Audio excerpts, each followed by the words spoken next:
Boa noite aos irmãos que eu não tive o privilégio de cumprimentar aqui no início.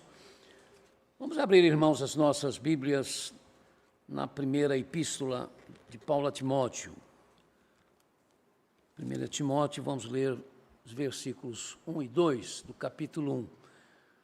Depois de algumas pesquisas, eu resolvi fazer um estudo na epístola de Timóteo. Vamos começar hoje, então, estudando esta primeira epístola chamada Pastoral, do apóstolo Paulo ao pastor Timóteo.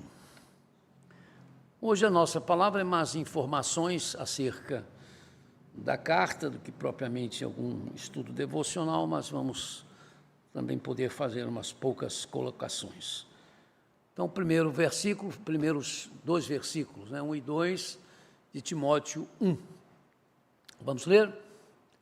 Paulo, apóstolo de Cristo Jesus, por ordem de Deus, nosso Salvador, e de Cristo Jesus, a nossa esperança. A Timóteo, meu verdadeiro filho na fé, graça, misericórdia e paz, da parte de Deus e de Cristo Jesus, nosso Senhor. As chamadas epístolas pastorais, primeira de Timóteo, segunda carta de Paulo a Timóteo e a epístola de Paulo a Tito, são assim denominadas por enfatizar o propósito ou os propósitos pelas quais elas foram escritas, orientações e cuidados pastorais. Essas epístolas estão entre as últimas cartas que foram escritas pelo apóstolo Paulo, e, à luz da preocupação paulina pelas turbulências existentes em relação às situações das igrejas e dos seus obreiros, podemos destacar, nesta primeira carta a Timóteo e nas outras aqui citadas, o caráter pessoal e prático do apóstolo Paulo. Os propósitos de Paulo foi o de capacitar e incentivar os obreiros com maiores responsabilidades nas igrejas. Esses escritos se diferem dos outros escritos paulinos que foram destinados a igrejas específicas ou a um grupo de igrejas, como foi o caso da Epístola aos Gálatas, e dizem também que foi o mesmo caso dos Efésios. Essas cartas ditas pastorais, a começar com essa primeira de Timóteo, são diferentes desse outro tipo de carta de Paulo, como são diferentes, das cartas de Tiago, de Pedro ou de João, endereçada aos cristãos em termos gerais. O autor apresenta-se como Paulo no prefácio desta carta, e os estudiosos do Novo Testamento falam de evidências internas e externas, garantindo essa autoria, embora haja eruditos conservadores que falam de algumas dificuldades no admitir Paulo como sendo literalmente o autor desta epístola. São os segmentos que também questionam a autoridade absoluta das Escrituras, aqueles que mais procuram evidenciar uma possível impossibilidade de Paulo ser o autor desta epístola, entendendo que um outro alguém conhecedor da vida de Paulo possa tê-la escrito, mas a maior parte coloca a carta como dentro da cronologia da vida do apóstolo. Os irmãos podem perguntar, mas como é que é isso? Se está escrito eu, Paulo, como é que alguém pode não ser Paulo e dizer eu, Paulo? Não era uma prática estranha naqueles dias, muitas vezes você escrever alguma coisa como se fosse uma outra pessoa e uma pessoa conhecida sua ou conhecida de uma comunidade, e de repente eu escrever alguma coisa como se fora essa pessoa, na certeza de que o que eu estaria escrevendo seria também aquilo que tal pessoa escreveria. Isso não é incomum na literatura da época, não é incomum na literatura cristã que foi criada a partir do primeiro século. Então, há esse argumento de que Paulo não teria que ser necessariamente o autor desta carta, que um outro cristão, conhecedor bastante dos ensinos de Paulo, da vida de Paulo, teria imaginado esta carta, então, a um outro personagem da igreja também relativamente conhecido. Mas é o tipo de argumentação, irmãos, que não satisfaz a ninguém, nem mesmo aqueles que a defendem. Então, vamos tentar fazer aqui uma passeada cronológica até chegarmos aqui a alguns comentários. Por voltas do ano 34, 4 ou 5 anos depois da crucificação e ressurreição de Jesus Cristo, aconteceu o encontro de Saulo, o perseguidor, com Jesus no caminho de Damasco, ano 34. Entre 35 e 37, o futuro apóstolo aos gentios esteve na Arábia, em Damasco, na Síria, fez a sua primeira visita a Jerusalém, como seguidor de Jesus, foi a Tarso, da Cilícia, na Síria, e com Barnabé chegou a Antioquia, e com esse companheiro promoveu a ajuda aos cristãos de Jerusalém, retornando a Antioquia com Barnabé para começar, então, as suas viagens missionárias. Entre 47 e 48, Paulo fez a sua primeira viagem missionária e escreveu, então, a sua carta aos Gálatas. No ano 49, participou do que será chamado de o Concílio de Jerusalém, Atos capítulo 15 e Gálatas capítulo 2, 1. E ainda nesse ano de 49, começou a sua segunda viagem missionária, que terminou no ano 51, período quando escreveu as suas 2 cartas aos Tessalonicenses. Entre 52 a 56, ele fez a sua terceira viagem missionária, escrevendo nesse período suas epístolas à igreja de Corinto e à igreja ou igrejas dos romanos. No ano 56, o apóstolo foi preso em Jerusalém e levado para Cesareia. Entre 57 e 59, ele compareceu diante de Félix, de Festo, de Agripa, as 3 grandes maiores autoridades, né, ligadas ao Império Romano de então naquela região. Em 59 ou 60, porque apelou para César, ele foi enviado a Roma. E entre 60 e 62 ficou preso em Roma, quando então escreveu as suas cartas aos Efésios, a Filemon, aos Colossenses e aos Filipenses, daí essas epístolas serem chamadas de as cartas da prisão. Em 62, Paulo foi solto e falou do seu desejo de ir à Espanha. Nesse ano ainda, ele vai à Macedônia, quando então escreveu essa sua primeira carta a Timóteo. E ainda nesse ano de 62, ele foi a Creta e escreveu a Tito. Portanto, a data provável para a primeira Timóteo é do ano 62. Entre os anos de 63 e 64, ele foi preso de novo e enviado a Roma, de onde escreveu a sua segunda carta a Timóteo. Foi nesse ano de 64 que a maior parte dos historiadores protestantes entende que ele foi condenado e foi degolado. Cortaram-lhe a cabeça com uma espada, por ser ele um cidadão romano. O cidadão romano era condenado à morte, mas não podia ser enforcado e nem queimado. Tinha o direito de ter a cabeça cortada. Era um pouco mais rápido, né? E terminava logo o suplício. Então, ele, por ser um cidadão romano, as tradições sérias históricas dizem que ele foi morto dessa forma. Historiadores católicos e mesmo alguns outros protestantes falam que foi o ano 67, não o ano 64, deixando o ano de 64 como o ano do martírio de Pedro. Mas, na verdade, não há certeza acerca dos anos 64 e 67, nem como há certeza histórica absoluta de que Pedro tenha estado realmente em Roma.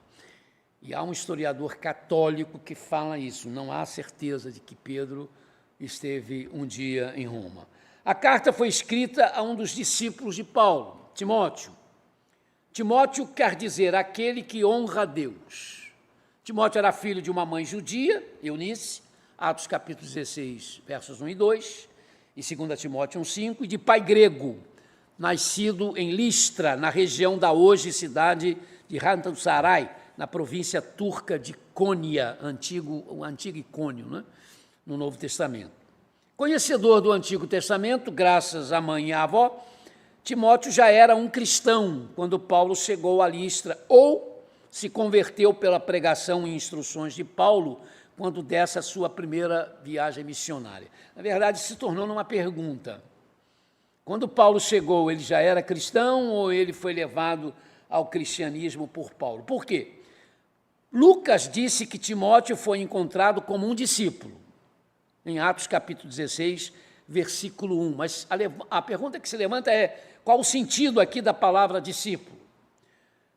No sentido de já ser um cristão ou no sentido daqueles discípulos de João Batista que Paulo encontrará em Éfeso, segundo o capítulo 19 de Atos, que vão ser chamados por Lucas de discípulos, mas que quando Paulo pergunta a esses discípulos se eles já haviam recebido o Espírito Santo, percebeu que eles não sabiam nada sobre o Espírito Santo e que, portanto, eles não eram cristãos ainda, e Paulo, então, os batiza, né, em nome de Cristo, porque eles haviam sido batizados apenas em nome de João. Baseado nesse contexto, alguns acham que essa expressão de Lucas em relação a Timóteo, de que ele era um discípulo, não quer dizer necessariamente que ele já tivesse sido convertido. Mas, apesar do contexto ser parecido, não são os mesmos, né? A situação desses discípulos de João Batista é muito clara, específica, né, de estarem envolvidos com Jesus, porque o próprio João havia pregado a favor de Jesus. Não é a situação de Timóteo, que nasce num lar cristão, apesar de o pai ser pagão, mas da mamãe e da vovó serem cristãos, e ele, então, ter sido educado, né, desde a sua infância nas letras cristãs e, portanto, já entendendo, já como mocinho, aquilo que precisava fazer em relação a Cristo. Se Timóteo, nesse encontro com Paulo em Listra, então já era convertido, de qualquer maneira passou a ser chamado de filho na fé, por ser ainda muito jovem, ao se juntar ao grupo de pregadores que estavam sob a tutela de Paulo, que então passou a considerá-lo uma espécie de filho. Se era ainda um estudante sobre Cristo, graças à sua mãe e avó, recebeu de Paulo então as instruções finais para a sua conversão. Parece-me que no caso, como eu disse, de Timóteo, o título de discípulo significava que ele já estava convertido quando da chegada de Paulo, graças, como eu disse, ao discipulado, né, da mamãe e da vovó em relação a ele. De qualquer maneira, ele era ainda bem jovem. A origem hebraica, judaica de Timóteo por parte da mãe levou Paulo a circuncidá-lo, conforme Atos 16:3. Embora, pelo que fora decidido no Concílio de Jerusalém, capítulo 15 de Atos, foi-se orientado que não se exigisse de quem não era judeu que se circuncidasse. Toda criança, todo menino, né, judeu tinha que ser circuncidado, né? Tira-se a pele do prepúcio, do órgão masculino, quando é neném. Isso é um sinal para os judeus e para os árabes até o dia de hoje. Judeus e árabes fazem isso com todos os seus meninos.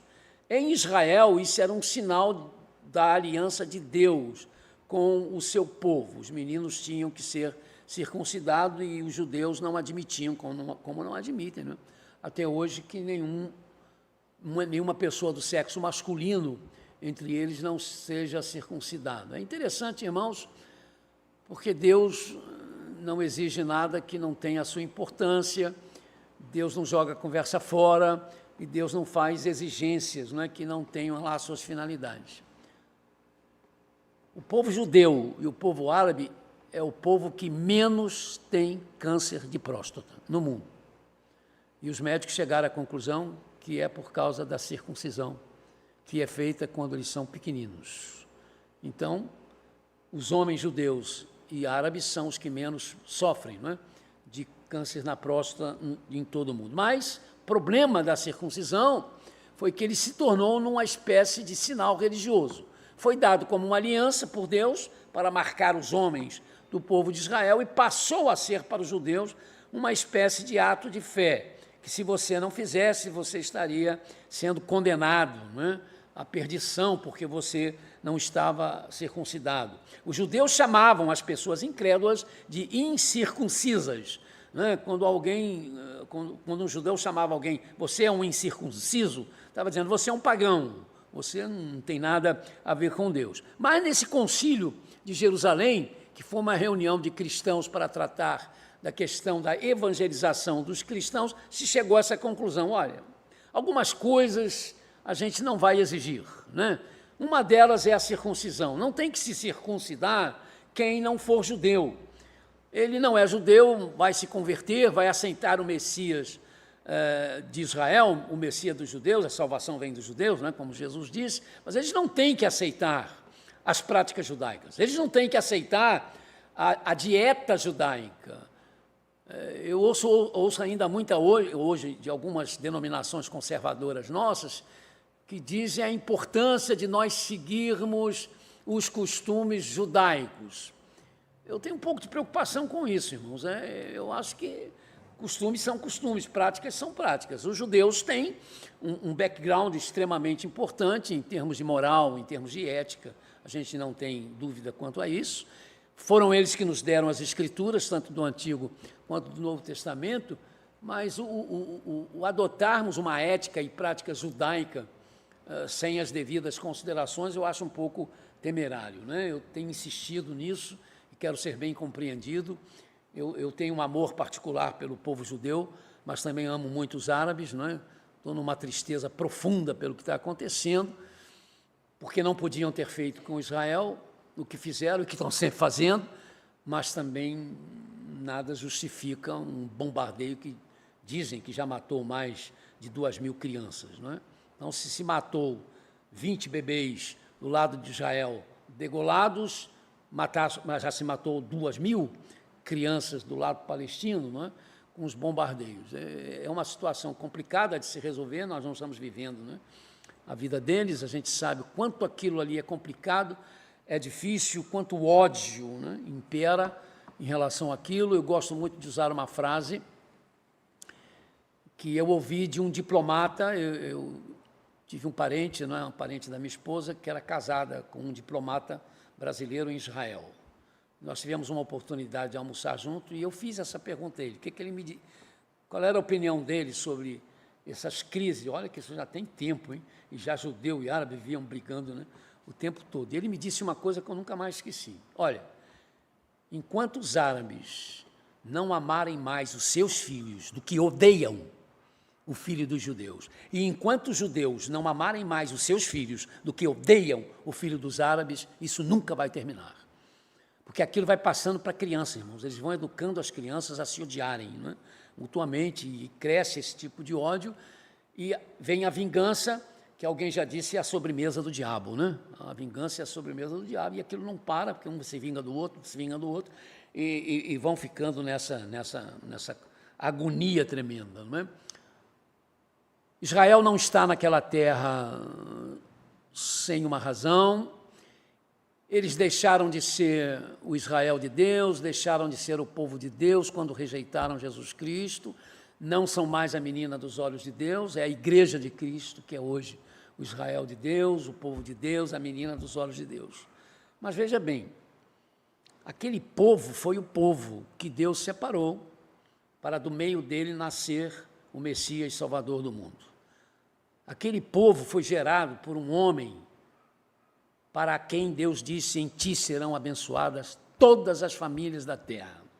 Aquele povo foi que nos deu as Sagradas Escrituras. Então, mesmo tendo rejeitado a Jesus e, portanto, já não tendo mais as prerrogativas espirituais que um povo de Deus teria que ter, é como se Deus tivesse assumido um compromisso, porque, de qualquer maneira, eles têm uma marca que Deus deixou com eles.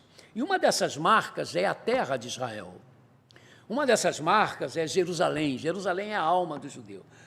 Então, eu sem medo de errar, irmãos, porque eles não vão tirar eles dali. Ninguém consegue mais tirar eles dali. A questão é que eles vão ficar sempre assim, batendo e apanhando, chorando e fazendo os outros chorar. Porque eles estão lá não da maneira como Deus gostaria que eles estivessem, né? Porque Deus prometeu toda uma terra para eles, mas Deus fez condições. Se vocês, eu darei a vocês, e deu uma terra bastante ampla. Eles só tiveram isso nos tempos do rei Salomão, depois nunca mais tiveram, né? Mas aquilo que está lá é deles. Não sei qual é o pedaço certo que tem que ficar com eles, acho que não tem que tomar tudo que é dos árabes, não é? Tem uma parte que é deles, acho que daria para conviver se houvesse o homem da paz, né, que o nosso dirigente do culto falou, esse Jesus, que é que poderia trazer paz para eles. Porque, irmão, nós temos igrejas em Israel, existe associação, por exemplo, vou falar dos batistas, tem outros evangélicos, tem luteranos, tem reformados, tem metodistas, mas existe a Associação Evangélica Batista de Israel. São 18 igrejas, com cerca de 900 membros, árabes e judeus juntos. Os membros da igreja são árabes e judeus. Se reúnem domingo, cantam hinos juntos, leem a Bíblia juntos, cultuam juntos, provando que eles podem perfeitamente viver juntos. E ali estão reunidos em torno do nome do Príncipe da Paz, né, que é Jesus. Esse seria a saída, então, para eles. Então, nessa questão que Paulo vai enfrentar, ele enfrenta um problema com Timóteo, porque Timóteo era filho de mãe judia, ele não era completamente judeu. Os judeus até hoje têm esse problema, né? Você é judeu se nascer de uma mãe judia, ou você é judeu se nascer de um pai judeu, ou você só é judeu se nascer de uma mãe e de um pai judeu. E eles vão mudando, através da história, essa posição. Recentemente, uns 2 anos atrás, o Estado de Israel determinou que é judeu aquela criança que nasce só de mãe judia. Se for só de mãe judia, só é judeu. Se for só de pai judeu, também é judeu. Porque até então, eles voltaram a essa ideia. Não, só pode ser considerado exatamente judeu quem é filho de pai e de mãe judeus. Mas agora não. Se você nasceu de mãe judia e quiser ser considerado judeu, você pode ser. Se você nasceu só de pai judeu, você também pode ser considerado judeu. Nesse caso, quando Timóteo nasceu, Timóteo era visto, de qualquer maneira, em parte como judeu. E aí Paulo tem um problema. Os judeus começam a perguntar, ele não é circuncidado? Ele já foi circuncidado? Por que ele não foi circuncidado? E Paulo diz, mas peraí, ele não é assim completamente judeu, mas ele também é judeu. Tito não foi circuncidado. Paulo não teve problema com Tito, porque Tito era grego.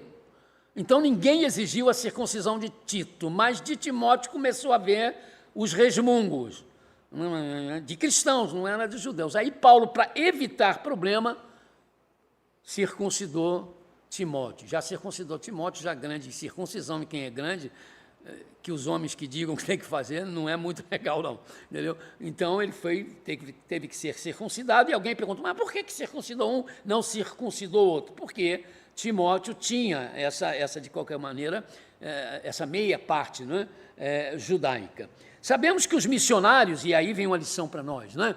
Sabemos que os missionários precisam saber usar o contexto cultural, né, no qual estão inseridos para serem eficazes em seu trabalho. Foi o exemplo que Paulo deu. Ele estava num contexto, ele era judeu, e entra, então, a evangelização começa, a cristianização começa a partir dos judeus. Eu estou num contexto judaico, eu tenho que procurar me adaptar o mais possível, né, aos costumes judaicos. Por exemplo, é interessante que no Concílio de Jerusalém, vão eliminando, não exija isso, não exija aquilo, mas uma coisa ficou ainda proibida, o sangue. Ficou proibida que qualquer um, judeu ou não judeu, comesse sangue, né? Mas veja bem, isso também está preso a uma questão de um contexto, porque isso o judeu não admitia sob hipótese alguma. Ele conseguia tolerar você que não era circuncidado. Bom, você é gentil, não é circuncidado, eu agora sou seu irmão em Cristo. Mas se você comesse sangue, não interessa, acabou o papo, não tem mais. Isso era para eles uma coisa, porque para o judeu o sangue é o símbolo da vida, né? Então você não pode comer a vida, seja lá de quem for. E isso está arraigado entre eles até hoje, não é? Até hoje. É um argumento que as testemunhas de Jeová usam para não permitir a transfusão de sangue, mas aí eles estão distorcendo o negócio. Porque eles alegam isso, o sangue é vida. Se o sangue é vida, você não pode transferir a sua vida para outro. Ué, Jesus, quando derramou o seu sangue, estava fazendo o que pela gente?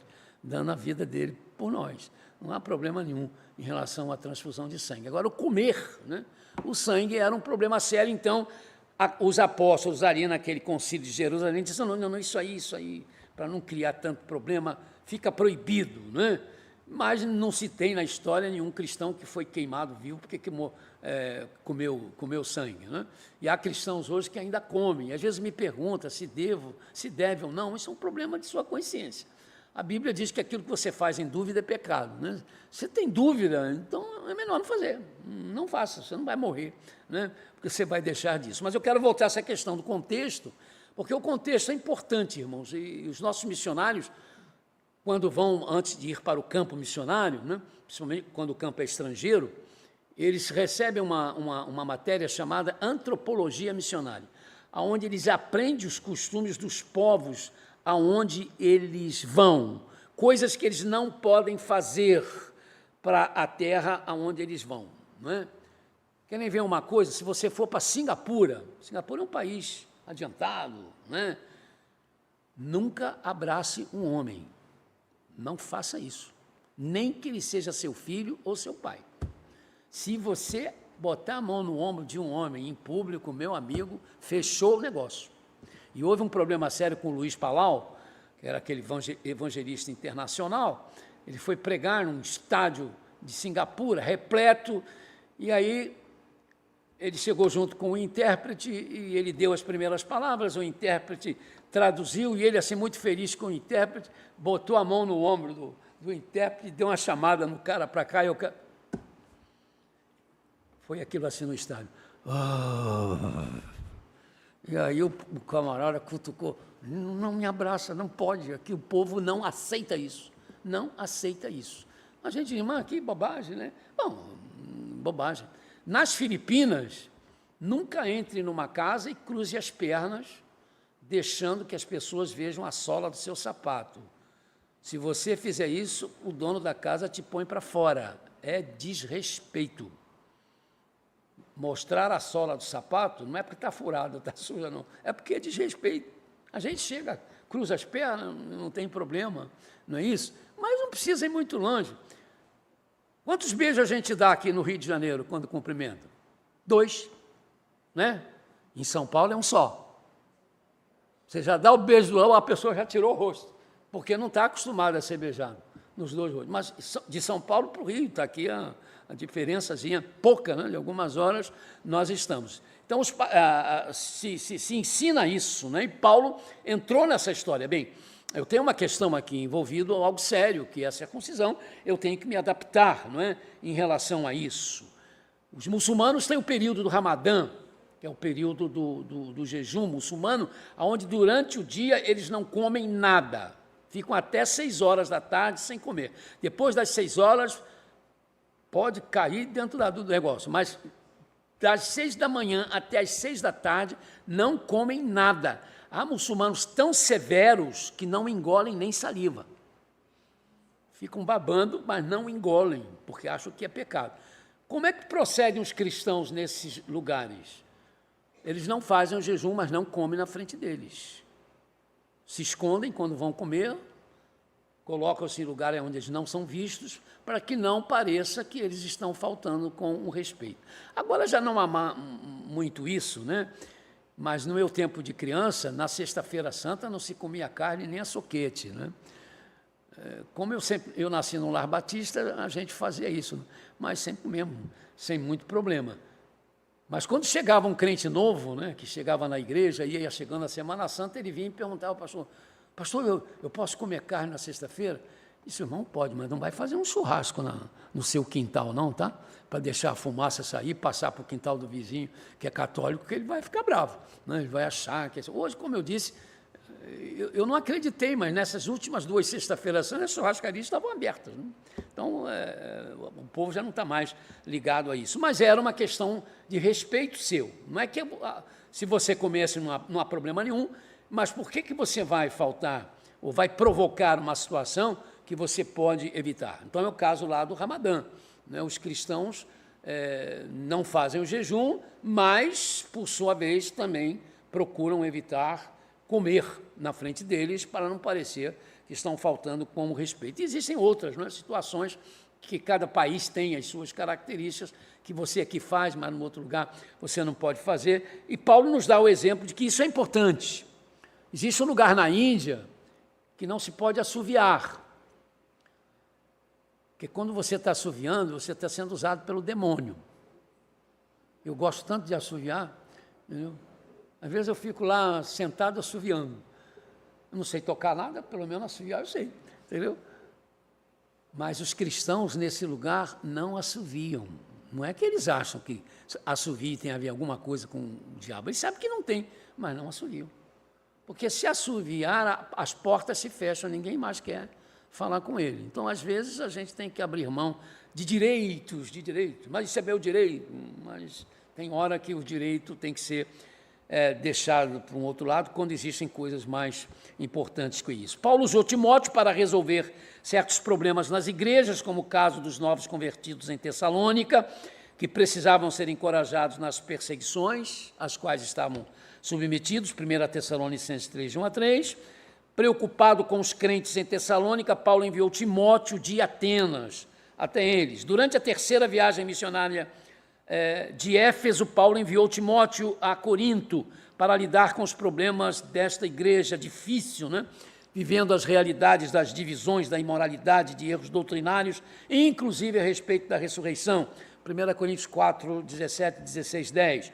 Timóteo completou com sucesso sua missão e retornou a Éfeso, de onde Paulo o enviou, com Erasto para a Macedônia, Atos 19, 22, onde depois Paulo juntou-se a ele na Macedônia. Quando Paulo escreveu a epístola aos Romanos, Timóteo estava com ele em Corinto, Romanos 16, 21, e Paulo queria enviar Timóteo a Filipos para lá encontrar um outro cristão chamado Epafrodito, com a missão de levar e trazer notícias sobre Paulo e notícias sobre os filipenses, Filipenses 2, 19, 24. Em 1 Timóteo 1,3, Paulo recomendou Timóteo de guardar a doutrina, protegendo-a dos ensinos dos falsos mestres. A cooperação de Paulo e Timóteo durou cerca de 16 anos. Paulo, apóstolo de Cristo Jesus, por ordem de Deus, nosso Salvador, e de Cristo Jesus, a nossa esperança. O texto diz, por ordem de Deus. Paulo, apóstolo de Cristo Jesus, por ordem de Deus.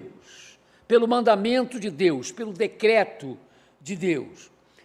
Esta era, irmãos, uma das formas que Paulo usava para se apresentar e enfatizar o fato de que ele fora separado para esse ofício. Nós sabemos, e quando nós estudamos a carta de Paulo aos corintinianos, nós percebemos o quanto o apostolado de Paulo estava sendo questionado na igreja de Corinto. Nem contribuir com eles a igreja de Corinto queria. Ele reclama disso.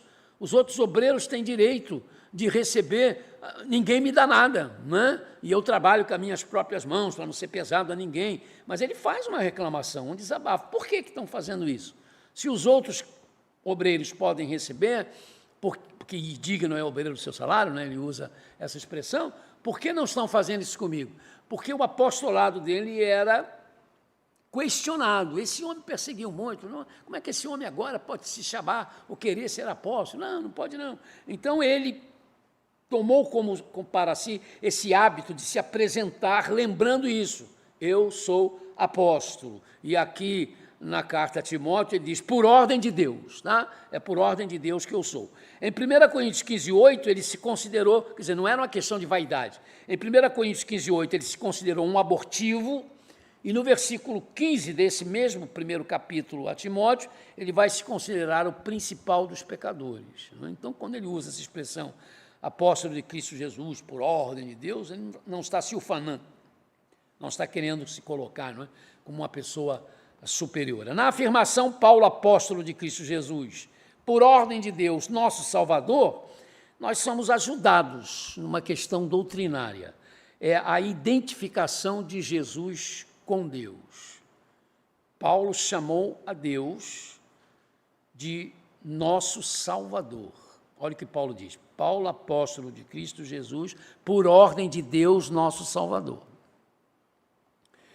Em Isaías 45, 21, nós temos, declarem o que devem ser, apresentem provas, que eles juntamente aconselhem.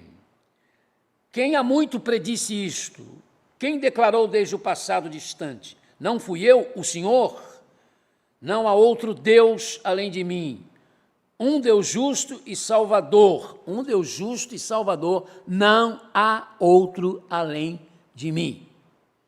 Quem está falando isso aqui é Yahvé, é Jeová, é o Deus dos hebreus, transmitindo essa mensagem para Isaías. Não há outro Deus justo e Salvador, não há. Agora, Paulo endossa o escrito de Isaías, quando chama Deus de nosso Salvador. Mas, quando nós vamos para Atos, capítulo 4, versículos 11 e 12, nós temos o apóstolo Pedro falando sobre Jesus Cristo.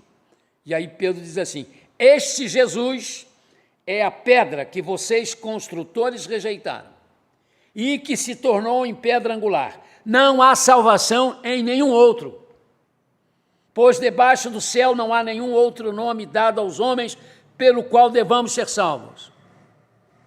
E agora?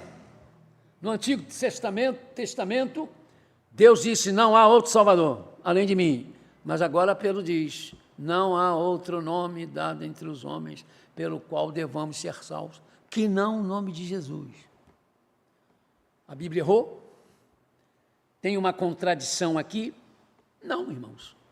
Esta é tão somente a evidência de que Jesus Cristo é Deus. Deus que se fez gente e habitou entre nós. Jesus Cristo é Deus como Salvador na pessoa do homem. Por isso é que nós cremos que Jesus é verdadeiramente homem, verdadeiramente Deus. Aliás, a versão etíope da Bíblia tem até uma tradução interessante para esse versículo. Paulo, apóstolo de Cristo Jesus, por ordem de Deus e nosso Salvador Jesus Cristo. Eles entenderam que podiam fazer, dentro dos manuscritos que eles têm, esse tipo de tradução, a nossa esperança. Então, Paulo nos ajudou aqui a escrever Timóteo, que nos colocou diante dessa doutrina de Deus, da identidade de Jesus como o próprio Deus. Mas Paulo fala de Jesus como a nossa esperança, não é? Irmão, Jesus é o fundamento da graça de Deus que nos salva e que nos traz a esperança da vida eterna, que pelo seu Espírito Santo, então, se torna em certeza. Porque a esperança na qual se crê, não é? Diz o texto sagrado, é mais do que esperança. Não há bens terrenos, não há privilégios humanos, não há sistemas religiosos ou religiosidade que possa nos assegurar o perdão dos nossos pecados. Só Jesus Cristo. Jesus Cristo. Ninguém mais pode nos perdoar. E aí Paulo continua: a Timóteo, meu verdadeiro filho na fé, graça, misericórdia e paz, da parte de Deus Pai e de Cristo Jesus, o nosso Senhor. Paulo destacou o relacionamento espiritual com Timóteo, mesmo que, como já comentamos, provavelmente não tenha sido ele, Paulo, que tenha levado Timóteo a Cristo.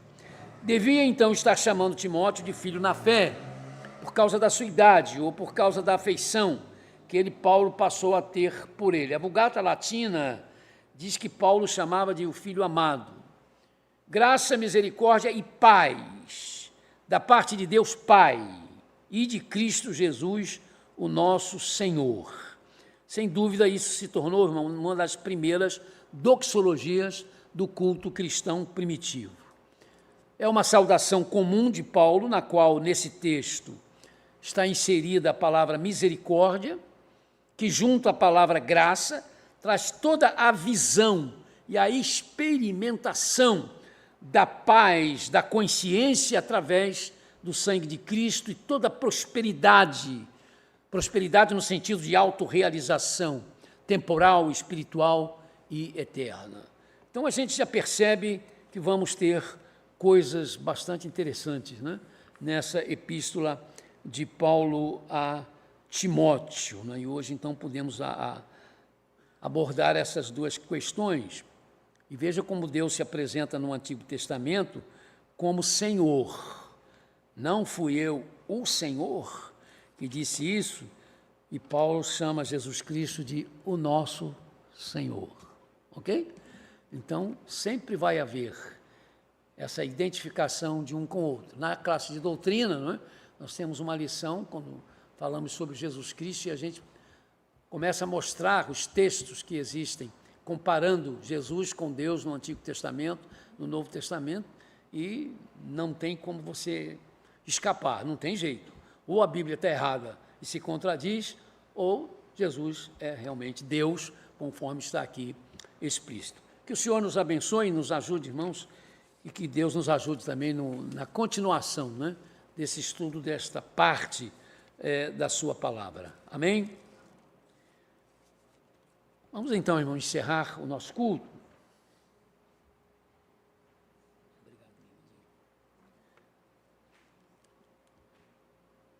Servindo como sou 35, mensageiras do rei 35, hoje não houve embaixadores do rei. 112 pessoas presentes, com mais aqueles que nos assistiram pela internet, chegamos a 180, né? Pessoas que participaram das atividades da igreja nesta noite. Que o Senhor nos abençoe e nos guarde, que o Senhor faça resplandecer o seu rosto sobre nós e tenha misericórdia de nós. Que o Senhor vire para nós o seu rosto, atentando nas nossas necessidades, nas nossas dificuldades, nas nossas fraquezas, e tenha misericórdia de nós por Jesus Cristo, nosso Senhor. Amém e amém.